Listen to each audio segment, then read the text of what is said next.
Hello नमस्कार साथियों, GK by Kailashnath के यूट्यूब प्लेटफॉर्म पे आपका हार्दिक स्वागत एवं अभिनंदन है। अगर आप प्रतियोगी परीक्षा की तैयारी कर रहे हो और आप एक बेहतरीन कंटेंट की राह में है तो ये क्लास आपके लिए रामबाण साबित होगी, क्योंकि मैं कैलाशनाथ आज आपके बीच में 30 अक्टूबर 2025 की करंट अफेयर्स एमसीक्यू क्लास लेके आई हूँ, जो आपकी आगामी परीक्षा के लिए अति महत्वपूर्ण रहेगी। तो क्लास को शुरू करने से पहले एक बार क्लास को ज़्यादा से ज़्यादा शेयर व अपने channel GK by Kailashnath YouTube platform को सब्सक्राइब कर दे, ताकि और भी आने वाली क्लासेस सबसे पहले आपको मिले। बिना देरी किए आज की क्लास शुरू करते हैं। देखते हैं आज का पहला प्रश्न।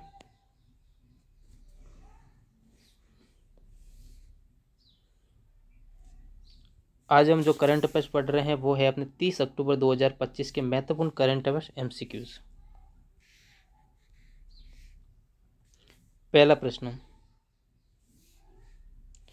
संयुक्त राष्ट्र पर्यावरण कार्यक्रम यूएनईपी की हाल ही में जारी adaptation gap report 2025 running on empty के अनुसार विकासशील देशों में जलवायु अनुकूलन हेतु वित्तीय अंतर फाइनेंस गैप कितना क्या है? तो स्थिर बना हुआ है, काफ़ी कम हो गए हैं, या सी बहुत अधिक बढ़ गए हैं, तो डी है समाप्त हो गए हैं। तो जिनको भी राइट आंसर आ रहा है कमेंट करें। अगर हम इसके राइट आंसर की बात करें तो जिन्होंने भी सी आंसर दिए हैं उनका करेक्ट आंसर है बहुत अधिक बढ़ गया, ये आपको याद रखना है। आगे समझ में बढ़े नेक्स्ट प्रश्न की ओर। प्रश्न संख्या 2, भारत और साइप्रस के बीच 2025 से 29 की संयुक्त कार्य योजना जॉइंट एक्शन प्लान किन क्षेत्रों में सहयोग पर केंद्रित है? तो ए है केवल रक्षा सहयोग, बी है केवल व्यापार और निवेश, सी है आर्थिक शिक्षा रक्षा सहित बहुक्षेत्रीय सहयोग, डी है केवल सांस्कृतिक विनिमय। तो जिनको भी राइट आंसर आ रहा है कमेंट करें। अगर हम इसके राइट आंसर की बात करें तो जिन्होंने भी सी आंसर दिए हैं उनका करेक्ट आंसर है आर्थिक शिक्षा रक्षा सहित बहुक्षेत्रीय सहयोग, आपको याद रखना है। आगे समझ में बढ़े नेक्स्ट प्रश्न की ओर। प्रश्न संख्या 3, भारत द्वारा विकसित माइक्रो प्रोसेसर विक्रम 3201 का क्या महत्व है? तो ए है ये विश्व का सबसे क्वांटम चिप है, बी है ये भारत की तकनीकी आत्मनिर्भरता की दिशा में बड़ा कदम है, सी है इसे अमेरिका की किसी निजी कंपनी ने भारत में बनाया, डी है इसे 50 देशों में निर्यात किया गया। तो जिनको भी राइट आंसर आ रहे कमेंट करें। अगर हम इसके राइट आंसर की बात करें तो जिन्होंने भी बी आंसर दिए हैं उनका करेक्ट आंसर है ये भारत की तकनीकी आत्मनिर्भरता की दिशा में बड़ा कदम है, ये आपको याद रखना है। आगे समझ में बढ़े नेक्स्ट प्रश्न की ओर। प्रश्न संख्या 4, इंडिया मैरीटाइम वीक 2025 के दौरान भारत की समुद्री दृष्टि पर विशेष जोर दिया गया है, इसका एक प्रमुख आकर्षण क्या था? तो ए है भारत ने अंटार्कटिका के साथ रक्षा संधि की, बी है नेशनल मरीन हेरिटेज कॉम्प्लेक्स का आधिकारिक लोगो जारी किया गया, सी है भारत ने समुद्र से मिसाइल परीक्षण किया, डी है यूरोप तक नया समुद्री यात्री मार्ग शुरू हुआ है। तो जिनको भी राइट आंसर आ रहा है वो कमेंट करें। अगर हम इसके राइट आंसर की बात करें तो जिन्होंने भी बी आंसर दिए हैं उनका करेक्ट आंसर है नेशनल मरीन हेरिटेज कॉम्प्लेक्स एनएमएससी का आधिकारिक लोगो जारी किया गया। आगे समझ में बढ़े नेक्स्ट प्रश्न की ओर। प्रश्न संख्या 5, ऊर्जा क्षेत्र में डिजिटल गवर्नेंस को बढ़ावा देने हेतु कोयला मंत्रालय ने कौन सा नया डैशबोर्ड लॉन्च किया है? ए है Koyla Shakti smart coal analytics dashboard, B है Sugam coal open market platform, C है coal plus export tracking portal, D है mine monitor real timing mining map. तो जिनको भी राइट आंसर आ रहा है कमेंट करें। अगर हम इसके राइट आंसर की बात करें तो जिन्होंने भी ए आंसर दिए हैं उनका करेक्ट आंसर है Koyla Shakti smart call analytics dashboard, आपको याद रखना है। आगे समझ में बढ़े नेक्स्ट प्रश्न की ओर। प्रश्न संख्या 6, लाहौर शहर हाल ही में दुनिया का सबसे प्रदूषित महानगर बना क्योंकि वहाँ का AQI 312 रहा और PM 2.0 190.5 mHz M3 तक m³ तक पहुंचा है। तो क्या ये सही है या गलत है, आपको बताना है। तो जिनको भी राइट आंसर आ रहा है कमेंट करें। अगर हम इसके राइट आंसर की बात करें तो जिन्होंने भी ए आंसर दिए हैं उनका करेक्ट आंसर है, आपको सही याद रखना है। आगे समझ में, बढ़े नेक्स्ट प्रश्न की ओर। प्रश्न संख्या 7, प्रवासी परिचय कल्चर फेस्टिवल का तीसरा संस्करण कहाँ आयोजित हो रहा है। तो ए है अपना दुबई, बी है रियाद, सी है लंदन, डी है सिडनी। तो जिनको भी राइट आंसर आ रहा है कमेंट करें। अगर हम इसके राइट आंसर की बात करें तो जिन्होंने भी बी आंसर दिए हैं उनका करेक्ट आंसर है बी, आपको याद रखना है, रियाद आपको याद रखना है। आगे समझ में, बढ़े नेक्स्ट प्रश्न की ओर। प्रश्न संख्या 8, भारत में शहरीकरण संबंधित रिपोर्ट के अनुसार लगभग 15 शहरों देश के जीडीपी के लगभग कितने प्रतिशत योगदान करते हैं। तो ए है 20%, बी है 30%, सी है 40%, डी है 50%। तो जिनको भी राइट आंसर आ रहा है कमेंट करें। तो हम इसके राइट आंसर की बात करें तो जिन्होंने भी बी आंसर दिए हैं उनका करेक्ट आंसर है 30%, आपको याद रखना है। आगे समझ में,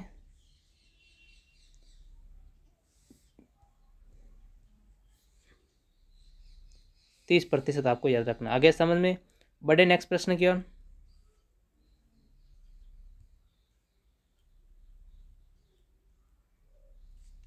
प्रश्न संख्या 9, शहरी भारत में जल आपूर्ति नेटवर्क में 40 से 45% पानी नली फटने, लीक या अन्य कारणों से खो जाता है। यह निष्कर्ष किस दौरान सामने आया है।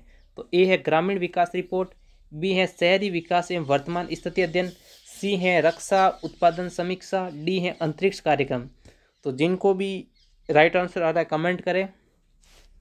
अगर हम इसके राइट आंसर की बात करें तो जिन्होंने भी बी आंसर दिए हैं उनका करेक्ट आंसर है शहरी विकास एवं वर्तमान स्थिति, आपको याद रखना है। आगे समझ में, बढ़े नेक्स्ट प्रश्न की ओर। प्रश्न संख्या डी, भारत में हिंदुस्तान एरोनॉटिक्स लिमिटेड हाल के नासिक प्लांट में नए उत्पादन लाइन का उद्घाटन हुआ जहां तेजस MK-1A STT-14 का उत्पादन बढ़ाया गया है। ये किस क्षेत्र में आत्मनिर्भरता को दर्शाता है। तो ए है स्वास्थ्य सेवा, बी है स्मार्ट सिटी, सी है रक्षा एवं विमान, डी है खाद्य प्रसंस्करण। तो जिनको भी राइट आंसर आ रहा है कमेंट करें। अगर हम इसके राइट आंसर की बात करें तो जिन्होंने भी सी आंसर दिए हैं उनका करेक्ट आंसर है रक्षा विमान, आपको याद रखना है। आगे समझ में, बढ़े नेक्स्ट प्रश्न की ओर। प्रश्न संख्या 11, भारत प्रत्यक्ष रूप से अपना रक्षा हार्डवेयर का लगभग कितना प्रतिशत घरेलू तौर पर उत्पादन करने लगा है और लक्ष्य 100% पहुँचने का है। तो ए है 50%, बी है 65%, सी है 80%, डी है 90%। तो जिनको भी राइट आंसर आ रहा है कमेंट करें। अगर हम इसके राइट आंसर की बात करें तो जिन्होंने भी बी आंसर दिए हैं उनका करेक्ट आंसर है 65%, आपको याद रखना है। आगे समझ में, बढ़े नेक्स्ट प्रश्न की ओर। प्रश्न संख्या 12, इनमें से कौन सा कथन सही है। सही कथन आपको बताना है। तो ए है भारत की रक्षा आयात पूरी तरह बंद हो गई है, बी है भारत प्रतिरक्षा हार्डवेयर का उत्पादन घरेलू रूप से बढ़ा रहा है, सी है भारत ने रक्षा उत्पादन में कोई लक्ष्य नहीं रखा, डी है भारत ने रक्षा निर्यात को बढ़ावा नहीं दिया है। तो जिनको भी राइट आंसर आ रहा है कमेंट करें।